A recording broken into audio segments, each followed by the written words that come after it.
রোহিত সোমনাথ চ্যানেলে সকলকে স্বাগত। আশা করছি তোমরা সবাই ভালো আছো এবং সুস্থ আছো। তো আজকের ক্লাসে আমরা আলোচনা করব অ্যাডজেক্টিভ সম্পর্কে। তো চলো আর দেরি না করে ভিডিওটি শুরু করা যাক। তো প্রথমে আমরা জেনে নেব অ্যাডজেক্টিভ কাকে বলে।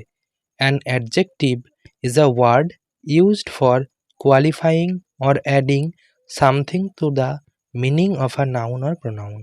অর্থাৎ নাউন বা প্রোনাউনের দোষ, গুণ ইত্যাদি অর্থ প্রকাশের জন্য যে শব্দ ব্যবহার করা হয় তাকে অ্যাডজেক্টিভ বলে।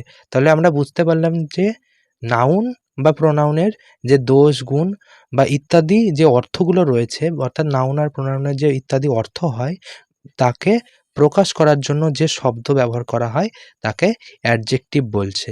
একটু চলো আমরা উদাহরণ দেখে নিই কিছু। যেমন হচ্ছে good, bad, bright, sweet, five etcetera. এইগুলো হচ্ছে অ্যাডজেক্টিভের এক্সাম্পল। এবার চলো আমরা কিছু সেন্টেন্সের মাধ্যমে বুঝে নিই। যেমন দেখো, প্রথম একটা সেন্টেন্স আছে, he is a good boy. He is a good boy, এখানে গুড হচ্ছে অ্যাডজেক্টিভ।